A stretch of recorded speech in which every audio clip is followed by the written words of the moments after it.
were airborne for just a moment, and we were really up in the air.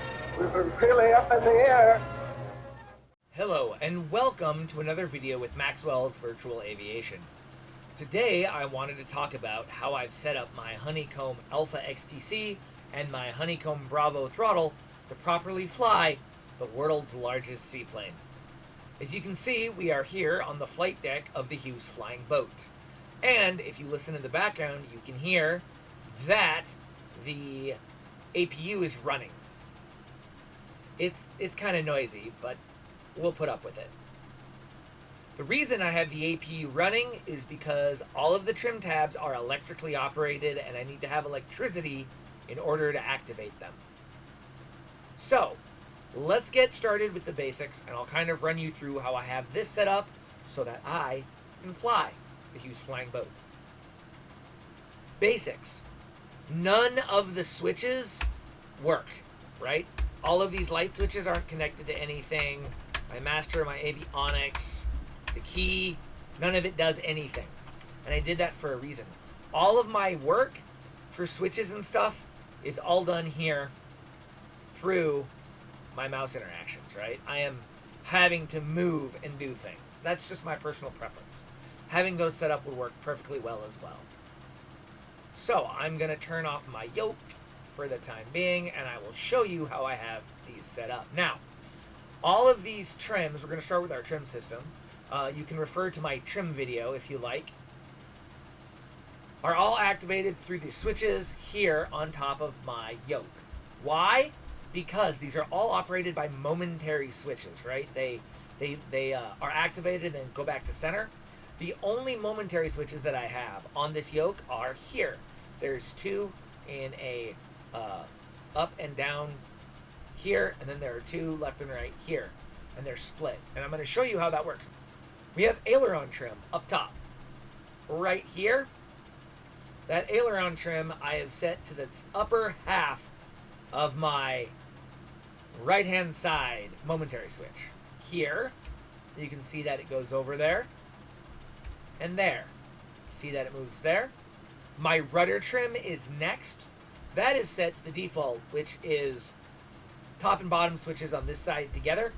And you can see there and there. You'll notice that that aileron wiggled a little bit. It's not enough to actually move the surface, so not too big a deal. Next up, I have my elevator trim momentary, which is actually set here and here. The farthest left-hand side momentary switch. Now, you'll notice that when I do this, that switch does not move. But if I go over here to my tabs, we look at my elevator trim tab, you can see that when I do that, that it does in fact activate. So this replicates those switches, right? Momentary switches that move all of my different tabs. Give me a minute. I'm going to set these all back to 0 real quick. Move my rudder over here. There we go. This gives me extremely precise control of my trim tabs. The only other things that I have set up, big red button here activates my map. Okay, you can see we are at Long Beach Harbor. This button here, the white button on the right hand side, switches interior and exterior view. The other small white button on the upper side of the left hand side recenters this view, and this lower button on the left hand side activates my radios, like so. Also, the right-hand side button on the left-hand side is option 1 or option 2 for my radio, so I don't have to use the mouse to activate 1 and 2. That pretty much covers the XPC. That's all that there is there. Now, let's talk about what I've done to my Bravo. On my Bravo, again, none of these switches do anything. Autopilot still functions. Haven't changed any of that. Flaps are here. There's 10 degrees flap and 20 degrees flap, etc. That works really well in that location. Gear handle obviously doesn't do anything. 4 throttle levers, which, as you can see, move all of their respective throttles. This is accurate to the 2nd of November, 1947. These are running series, each running a pair of throttles, just like it was on the day. This is what you would have seen. All right, so this setup is accurate for that, and then of course the flight engineer could trim. Now let's turn my yoke back on, and I'll show you what I've done with my trim wheel. Now, in Flight Simulator, this trim wheel acts as a button. It doesn't act as an axis, which is kind of annoying, but you can set it up. What does that mean? It means that I have duplicated the action of the real trim wheel with this one here, right? So, what's really important, though, is I've reversed the direction. Traditionally, if you roll the wheel forward, that's nose down, and if you roll the wheel back, that's nose up. However, this wheel is set up so my device replicates what the wheel does.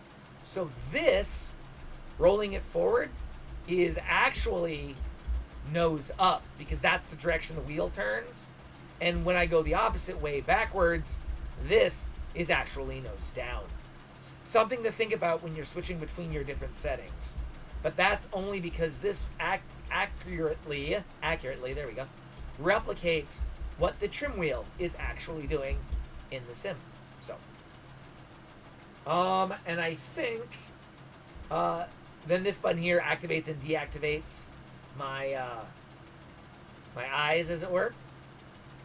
And I think that's everything that I've done. What I really like about this is it pretty much acts as a hands-on throttle and stick for this aircraft, save for the switch work. And I say that for my switch work, if I wanted to turn the lights, or I'd have to move my hand and put it up here to do that, and I can just do that over here. Oh, I didn't mention that. I've set up my hat so that I can look around the cockpit, just like I could in FSX or 2004 or FS98. I got so used to that that I didn't want to lose that, so my hat switch is my cockpit look-around view. And then I can center the view with that button there. 2 more things. Prop pitch, right? To my knowledge, there wasn't a lever for prop pitch. It was a momentary switch. And you can see that momentary switch right down here. Now, oh, I didn't mention this. For me, the prop pitch is the lower half of this right here, right? That replicates the momentary switch that's right here, right? Increase and decrease here, right? So, but you'll notice that this doesn't move, so I don't have an indicator of it.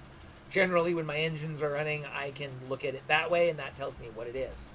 I also have these 2 levers set up to run the same thing.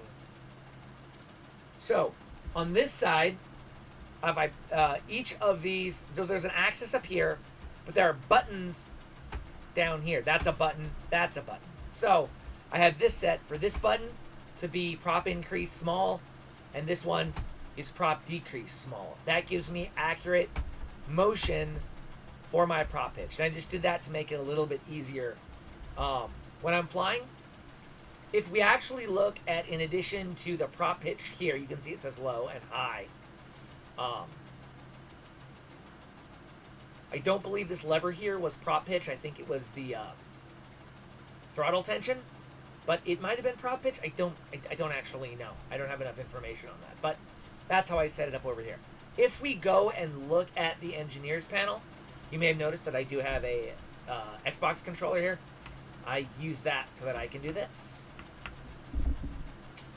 So if we look at the engineer's panel here,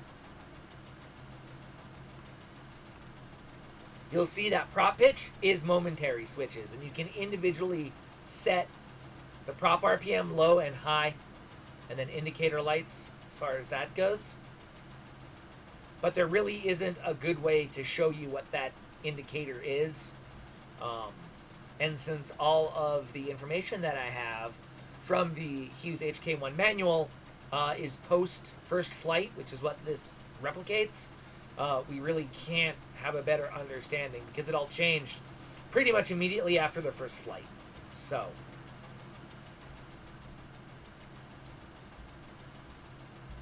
pop back to our seat here. So that is how I have set up my yoke and throttle to fly the world's largest flying boat. If you have any questions or would like more clarification, please let me know down in the comments. I do hope you found this useful and that you can set it up so that it works for you. Again, the intention of this was to be pseudo-historical, replicating what would have been there on the day, November 2nd, 1947. Now, we do have some changes coming up for the flying boat, and I'll do a full review and a full deep dive into what those changes are going to be coming up, but this is going to be it for now. Until next time, keep your floats out of the water.